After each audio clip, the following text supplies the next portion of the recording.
The founding of Syracuse, you've heard of Athens and Sparta. But what if I told you that a Greek city founded in Sicily ended up rivaling Rome for control of the Mediterranean? Welcome to Syracuse, where kings, tyrants, and philosophers shape the course of history. Syracuse is one of those cities that slips under the radar for most people when thinking about the great powers of ancient Greece. However, this coastal city, founded by Greek settlers in the 8th century BCE, became one of the wealthiest and most influential cities in the Mediterranean. Located on the island of Sicily, Syracuse found itself in a prime position to control vital trade routes and serve as a political and military hub. Over time, it grew into a city-state that would challenge not only its fellow Greek cities but also mighty empires like Carthage and Rome. While Athens dazzled the world with its democracy and philosophical schools, and Sparta dominated the Peloponnese with its military discipline, Syracuse quietly built its own empire, playing a pivotal role in the conflicts that shaped the ancient Mediterranean. From its origins as a humble Greek colony to its reign as a powerful city-state under the rule of tyrants like Dionysius the Elder, Syracuse's story is one of ambition, strategic brilliance, and cultural influence. Syracuse's journey began in 734 BCE when a group of settlers from Corinth arrived on the southeastern coast of Sicily. They were drawn to the fertile land and the strategic advantages of a natural harbor that would allow for easy access to trade routes across the Mediterranean. Under the leadership of Archimedes, these early settlers established the city of Syracuse, which quickly flourished due to its ideal location for trade and agriculture. Unlike many Greek colonies that remained small and subordinate to their mother cities, Syracuse grew rapidly in wealth and influence. It became one of the most important Peleus city-states in the Greek world, with strong connections to mainland Greece, particularly Corinth. Its strategic position allowed it to control the seas around Sicily, making it a key player in Mediterranean politics. As Syracuse expanded, it absorbed smaller nearby settlements and soon developed into a metropolis with strong fortifications, a thriving port, and a diverse population of Greeks, indigenous Sicilians, and immigrants from across the Mediterranean. The city's early success was rooted in its ability to control Sicily's natural resources, especially its fertile lands and access to key maritime routes.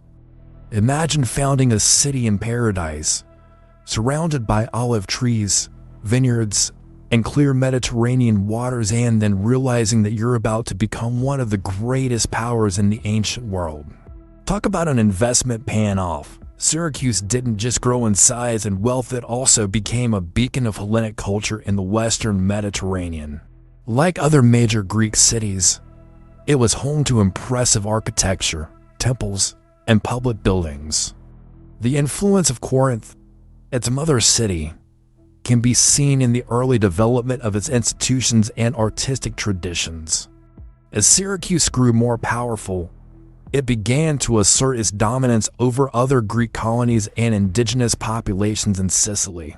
This expansionist policy was driven by a combination of military might and political savvy, with Syracuse establishing itself as a dominant force on the island by the 5th century BCE.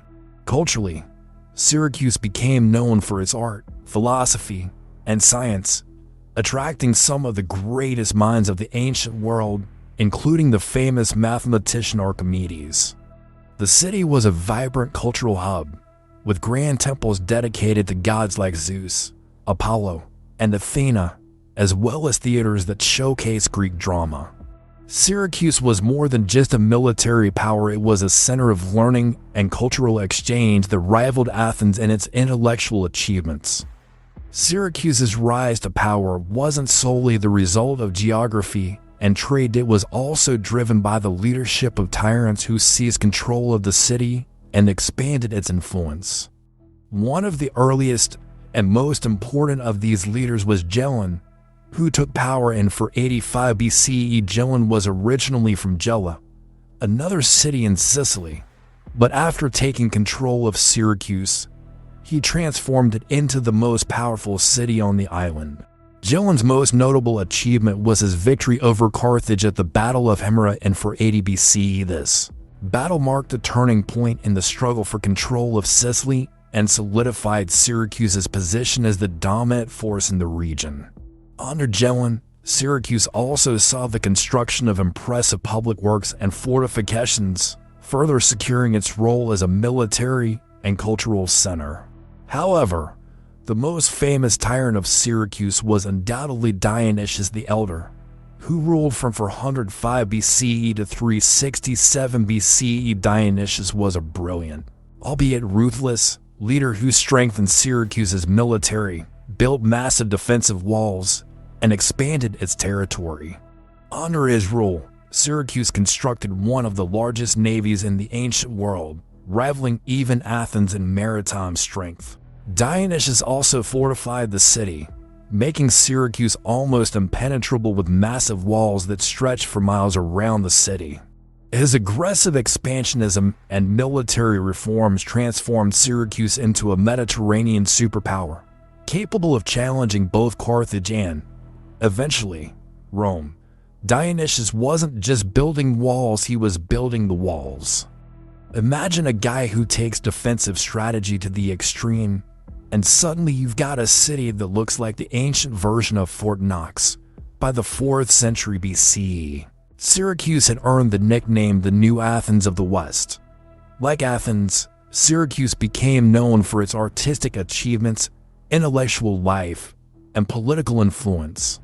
The city's wealth and power attracted artists, philosophers, and scholars from all over the Greek world, solidifying its status as a cultural powerhouse. Syracuse's theaters were renowned for their tragedies and comedies, and its public squares buzzed with the debates of philosophers. It was a city where ideas flowed as freely as its trade goods, creating a dynamic atmosphere that rivaled Athens in creativity and learning. In addition to its cultural achievements, Syracuse continued to expand its military influence, fighting off invaders and establishing itself as a protector of Greek interests in the Western Mediterranean. At its height, Syracuse was a beacon of Greek civilization outside mainland Greece, representing the best of Greek culture, military strength, and intellectual achievement. But as its power grew, so did its list of enemies, and the city's dominance would soon be challenged by the rising power of Rome. The rise and glory of Syracuse during the 5th and 4th centuries BCE, Syracuse evolved from a prosperous colony into a naval and commercial superpower. Positioned strategically in the heart of the Mediterranean, it became a hub of trade, connecting the Greek world with Africa, Italy, and Spain. Ships from Syracuse carried grain, wine, olives, and luxury goods across the sea, and the city's wealth grew rapidly as a result. Syracuse controlled key trade routes, ensuring that its influence extended far beyond the shores of Sicily. Syracuse's harbor, one of the finest in the Mediterranean, allowed it to maintain a powerful naval presence. The city's ships patrolled the waters, protecting merchants and maintaining control over the lucrative shipping lanes. Its growing fleet gave Syracuse a commanding position over its rivals, allowing it to engage in both defense and aggressive expansion when necessary.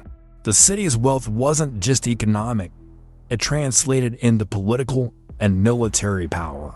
By controlling trade and amassing resources, Syracuse was able to fund a military that rivaled any in the Mediterranean world.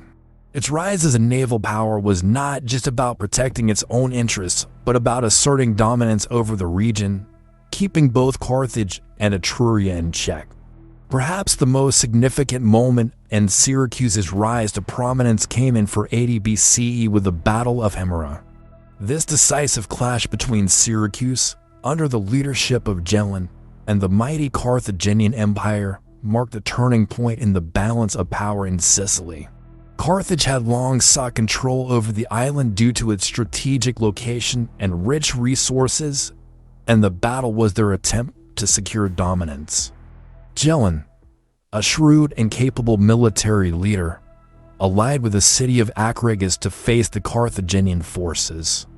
The battle was hard-fought, but Syracuse's disciplined army triumphed and the Carthaginian forces were routed. This victory not only secured Syracuse's dominance over Sicily, but also significantly weakened Carthage's hold on the region for decades to come. The Battle of Hiero was celebrated throughout the Greek world as a triumph of Greek ingenuity and bravery over foreign invaders. For Syracuse, it solidified its place as the most powerful city on the island and a defender of Greek interests in the western Mediterranean. If Gelon laid the foundations for Syracuse's greatness, it was Dionysius the Elder who truly transformed it into a Mediterranean superpower. Dionysius came to power in 405 BCE, following a series of political upheavals. He quickly established himself as a tyrant, though in the Greek sense of the word, meaning a ruler who took power by force but often ruled effectively. Under his rule, Syracuse expanded its territory, solidified its defenses, and built a military machine that rivaled even Athens at its peak. Dionysius is best known for his monumental building projects. He fortified Syracuse with some of the largest walls ever constructed in the ancient world, creating a city that was nearly impenetrable. These walls stretched for miles, surrounding both of the city and its harbor, ensuring that Syracuse could withstand prolonged sieges. But Dionysius wasn't content with just fortifying his city, he also wanted to project power beyond Sicily. He built a massive fleet of triremes, transforming Syracuse into one of the leading naval powers of the time. His ambition led him to wage wars not only against Carthage, but also against other Greek cities in southern Italy. Dionysius sought to create a Sicilian empire, with Syracuse at its center, and for a time, it looked like he might succeed. Under Dionysius, Syracuse reached the height of its power, controlling vast territories and maintaining a formidable military presence throughout the Mediterranean. He was both feared and admired, a ruler who embodied the potential and the peril of unchecked ambition. Dionysius didn't just think big, he built big. If you thought the walls of Troy were impressive, wait until you see what Syracuse looked like under Dionysius. It's like he decided to make his city apocalypse-proof. Dionysius was not only a master of military might, he was also a shrewd diplomat. During his reign, Syracuse expanded its influence far beyond the borders of Sicily, establishing colonies and alliances across the Mediterranean. Dionysius cultivated ties with other Greek city-states, as well as with foreign powers like Sparta and even Persia. His ability to form strategic alliances allowed Syracuse to protect its interests and expand its influence, often without having to resort to open warfare. One of Dionysius' most important achievements was the creation of a series of fortified outposts across Sicily and southern Italy. These outposts served as both military bases and trade hubs, allowing Syracuse to control key regions and project its power. This network of fortifications helped to secure Syracuse's dominance over the island and defend it against both Carthaginian and Roman aggression in the future. However, despite his military successes, Dionysius was not without his critics. His rule was marked by repression and harsh treatment of political rivals, earning him the reputation of a tyrant in the more negative sense. Nevertheless, his achievements in expanding Syracuse's power cannot be denied, and his legacy as one of the most powerful rulers of the ancient Mediterranean remains intact. Carthage versus Syracuse. The rivalry between Syracuse and Carthage was one of the longest and most intense struggles of the ancient Mediterranean world. Both powers sought control over Sicily, the largest and most strategically important island in the Mediterranean, and this competition would eventually draw Syracuse into larger conflicts, including the Punic Wars between Rome and Carthage. Carthage, located on the North African coast, had established a powerful maritime empire, that stretched across the western Mediterranean. Sicily, with its fertile lands and key position between Europe and Africa, was a natural target for Carthaginian expansion.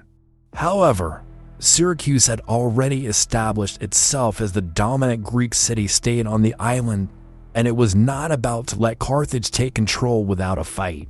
For centuries, Syracuse and Carthage clashed over control of Sicily, engaging in a series of wars that defined the island's history. These conflicts weren't just about territorial expansion, they were battles for economic dominance and influence over trade routes that connected the eastern and western Mediterranean. The rivalry between the two cities became a defining feature of Sicilian history, with neither side able to gain a decisive upper hand for long. While Carthage had the advantage of a vast maritime empire, Syracuse benefited from its fortified position and the military genius of its leaders.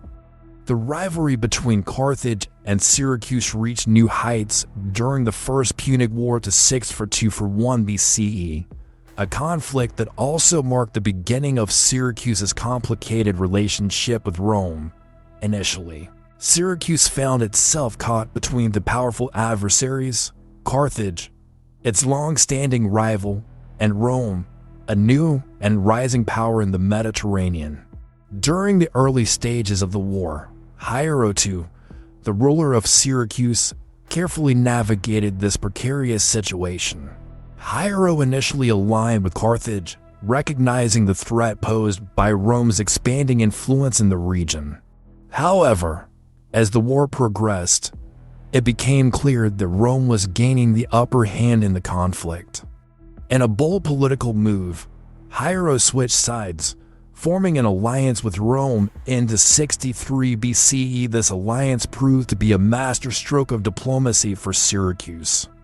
By aligning with the rising Roman Republic, Hiero ensured that Syracuse would retain its independence, at least for the time being, while Carthage was forced to withdraw from much of Sicily.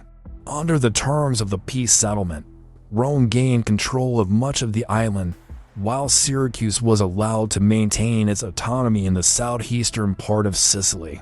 For Syracuse, the First Punic War was a delicate balancing act between appeasing Rome and containing Carthage. Hiero's diplomatic maneuvering allowed Syracuse to avoid being crushed by either of the two Mediterranean superpowers, and the city emerged from the war with its independence intact, though its influence was now more limited. Hiero was one of the most remarkable rulers in the history of Syracuse. A former military commander, he rose to power in the 75 BCE after a successful campaign against local Sicilian enemies. Once in control of Syracuse, Hiero established a period of stability and prosperity that lasted for more than 5 decades.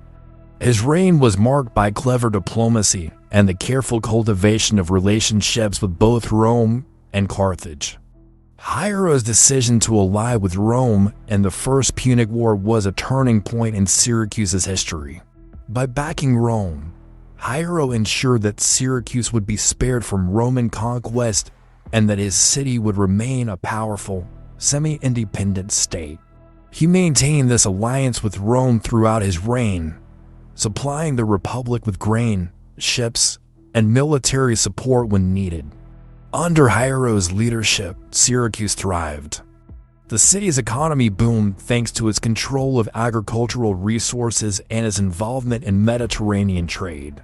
Hiero also invested heavily in public works, constructing grand buildings, fortifications, and theaters that turned Syracuse into one of the most impressive cities of the ancient world.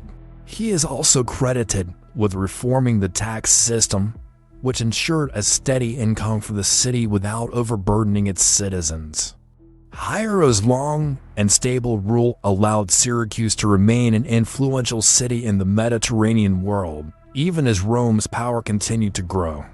His legacy was one of prosperity and peace, and he was beloved by the people of Syracuse for his wise leadership. Despite Hiero II's successful diplomacy, the peace between Syracuse and Rome was short-lived after his death in 15 BCE. His successor, Hiero's grandson Hieronymus, did not possess his grandfather's political acumen, and his rule quickly plunged Syracuse into a dangerous game of shifting alliances.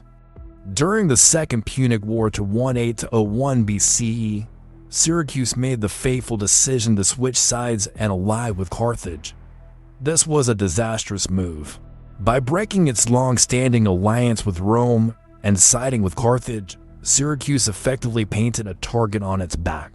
The Roman Republic, already engaged in a life-or-death struggle with Carthage, could not tolerate Syracuse's betrayal. In 14 BCE, Rome launched a campaign to bring Syracuse back into the fold. The city was soon besieged by a Roman army led by Marcus Claudius Marcellus. Syracuse, once a proud and independent power, now found itself under threat from the greatest military force of the ancient world. Despite its formidable walls and the brilliant inventions of Archimedes, who helped defend the city with clever war machines, Syracuse could not hold out forever. After a grueling 2-year siege, Rome finally breached the city's defenses. In 12 BCE, Syracuse was sacked, and its independence was lost. The betrayal of Rome had sealed its fate, and the city was absorbed into the Roman Republic as a provincial territory. The fall of Syracuse marked the end of Greek political dominance in the western Mediterranean and signaled the full ascendancy of Rome in Sicily. Syracuse and Rome by the 3rd century BCE, the balance of power in the Mediterranean was shifting rapidly. While Syracuse had long held its own against Carthage and remained an influential Greek city-state, a new threat was looming in the form of Rome. After Rome's victory in the First Punic War, it had become clear that the Roman Republic had its sights set on dominating the Mediterranean. For Syracuse, which had carefully balanced alliances with both Carthage and Rome, this rise of Roman power presented a new challenge. Under Hiero II, Syracuse had maintained its independence by forging an alliance with Rome. But after Hiero's death in 15 BCE, the city's leadership fell into the hands of his inexperienced grandson, Hieronymus, whose decision to switch allegiance to Carthage during the Second Punic War proved to be catastrophic. With Syracuse now seen as a traitor to Rome, the stage was set for one of the most famous and dramatic sieges in ancient history. The Siege of Syracuse began in 14 BCE during the Second Punic War after the city allied itself with Carthage. Leading the Roman forces was Marcus Claudius Marcellus, a determined and skilled general tasked with bringing Syracuse back under Roman control. However, taking Syracuse was no easy feat. The city's defenses were formidable, protected by its massive walls, a strong fleet, and most notably, the brilliant mind of Archimedes. For 2 long years, Marcellus' forces attempted to breach Syracuse's defenses, but the ingenuity of Archimedes turned the city into a fortress of science and strategy. The city's fortifications, combined with Archimedes' mechanical inventions, held off the Roman legions for much longer than anyone anticipated. Archimedes, the greatest mathematician and inventor of the ancient world, played a crucial role in Syracuse's defense during the siege. His inventions became the stuff of legend, using mechanical devices and clever engineering to repel the Roman forces. Among his most famous contributions were the Claw of Archimedes, a massive crane-like device that could lift Roman ships out of the water and smash them against the cliffs, turning the sea itself into a trap for Rome's fleet. Catapults and ballistae. Archimedes designed improved versions of these siege weapons, capable of hurling large stones and projectiles at Roman forces, inflicting serious damage on their ranks. Mirrors to burn ships, the so-called death ray. While the historical accuracy of this invention is debated, legend has it that Archimedes used large mirrors or polished shields to focus sunlight and set Roman ships on fire from a distance. These innovations stunned the Romans, who found themselves facing not just soldiers but cutting-edge technology, centuries ahead of its time. Although these inventions delayed the inevitable, they earned Archimedes eternal fame as one of the most brilliant minds of antiquity. Despite the incredible defenses and Archimedes' inventions, Syracuse could not hold out indefinitely. The Roman forces, led by Marcellus, were persistent, and after a prolonged siege, they eventually found a way to breach the city's walls into 12 BCE under cover of night. Roman soldiers managed to infiltrate the city, catching Syracuse off guard. The fall of Syracuse was a devastating blow to the city. Roman soldiers entered the city, and a brutal sack ensued.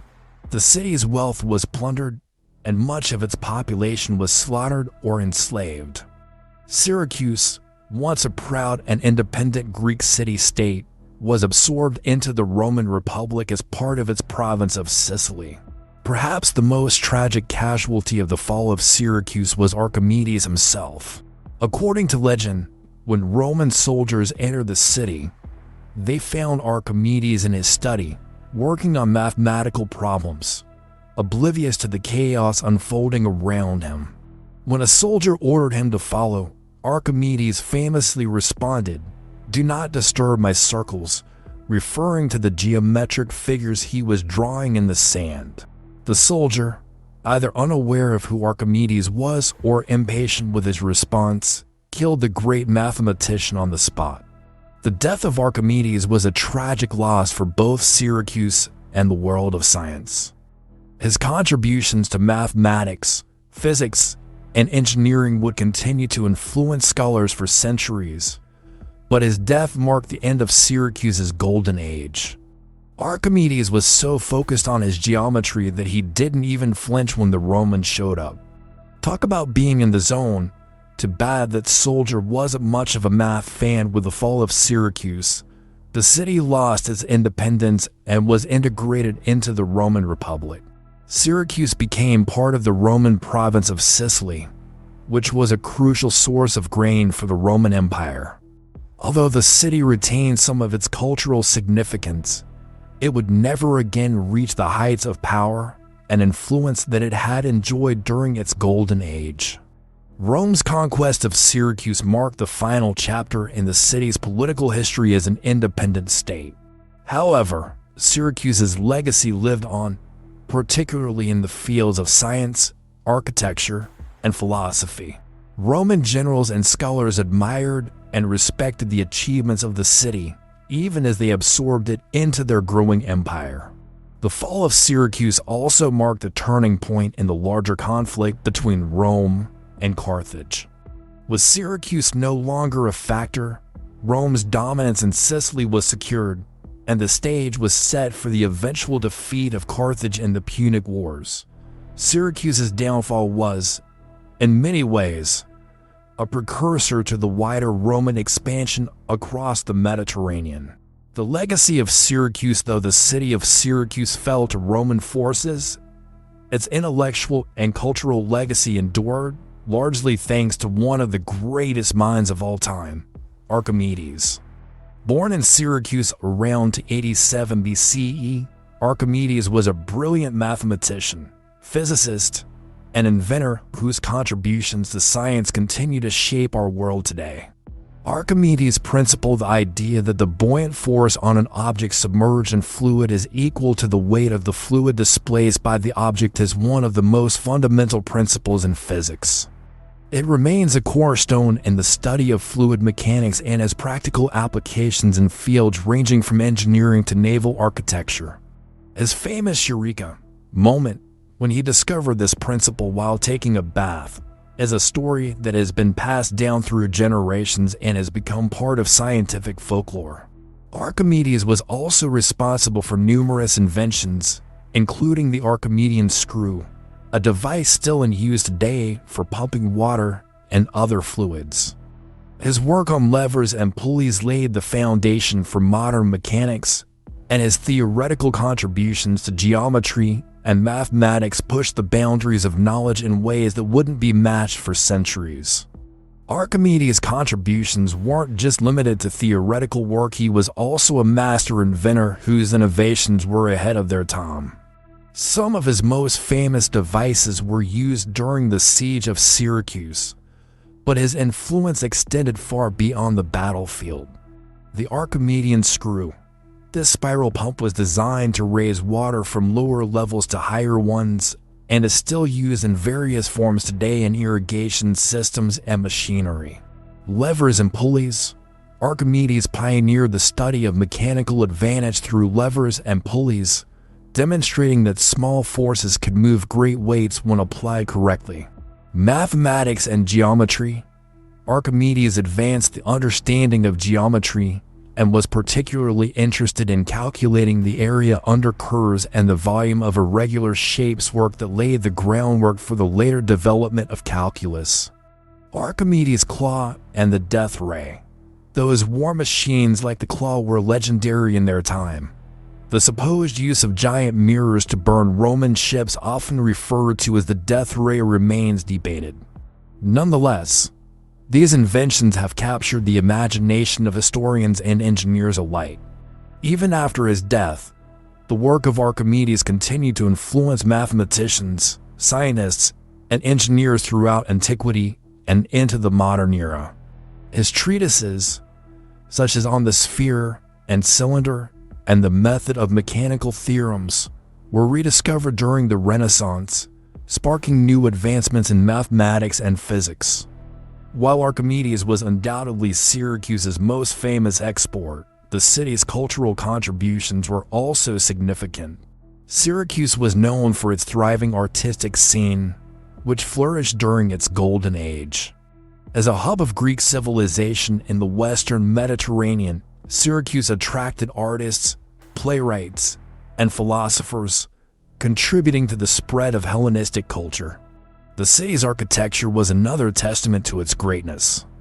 Buildings such as the Temple of Apollo and the Grand Theater of Syracuse were architectural marvels that reflected the wealth and sophistication of the city. The theater, in particular, was one of the largest in the Greek world, seating thousands of spectators for dramatic performances. It was a center for Greek tragedy and comedy, where the works of great playwrights like Aeschylus and Euripides were performed, fostering a deep cultural connection between Syracuse and the broader Greek world. Syracuse also played a key role in the development of Hellenistic sculpture and visual arts, contributing to the refinement of techniques that would influence Roman and later European art. Its cultural achievements were a source of pride for the city and a lasting legacy of its status as a leading center of Greek civilization. Even after its fall, Syracuse's cultural and intellectual achievements continued to influence the wider world. Roman generals and scholars who admired Greek culture ensured that Syracuse's artistic and scientific heritage was preserved and absorbed into the Roman world. Many of the city's treasures were taken to Rome following its conquest, where they were displayed in public spaces and influenced Roman art and architecture. The city's scientific contributions, particularly those of Archimedes, were studied by Roman engineers and mathematicians, ensuring that his ideas survived long after his death. Roman writers such as Cicero wrote about Archimedes' brilliance, ensuring that his name would be remembered through the centuries. Syracuse's intellectual legacy extended far beyond Rome, reaching into the Islamic Golden Age and the European Renaissance, when scholars rediscovered the works of ancient Greece. Archimedes' texts were translated into Arabic and Latin, inspiring generations of mathematicians and scientists. His work was crucial in the development of modern science, and his principles continue to be taught in physics and engineering courses around the world today. Today, the ruins of ancient Syracuse stand as a testament to its glorious past. The city, now a UNESCO World Heritage Site, attracts thousands of visitors each year who come to see its historic monuments, including the Greek Theater, the Temple of Apollo, and the Ear of Dionysius, a famous limestone cave said to have incredible acoustics. Modern Syracuse, known as Syracuse, is a vibrant city that balances its ancient heritage with contemporary life. The legacy of the ancient city can be seen in its architecture, its museums, and the ongoing archaeological efforts to uncover more of its hidden past. The influence of Syracuse lives on in both the academic and artistic realms as it continues to inspire scientists, mathematicians, and history enthusiasts alike. The name Archimedes is still synonymous with genius, and Syracuse's contributions to art, architecture, and culture have cemented its place in history as one of the most important cities of the ancient Mediterranean world. Walking through the ruins of Syracuse today, you can almost hear the echoes of the past, either that or Archimedes whispering, "I told you so." Syracuse's legacy is a testament to the enduring power of human ingenuity, culture, and ambition. From its rise as a Greek colony to its status as one of the Mediterranean's most powerful city-states, Syracuse shaped the course of history in ways that continue to resonate today. While its political independence may have ended with Rome's conquest, the city's contributions to science, art, and culture ensured its place in the annals of history. So, what do you think? Does Syracuse deserve more recognition for its contributions to the ancient world? Let us know if you think this once great city's legacy still shines bright.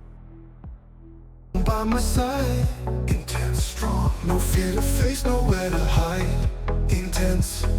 I subscribe to this channel, click like today, because content like this just lights my way, intense and slow.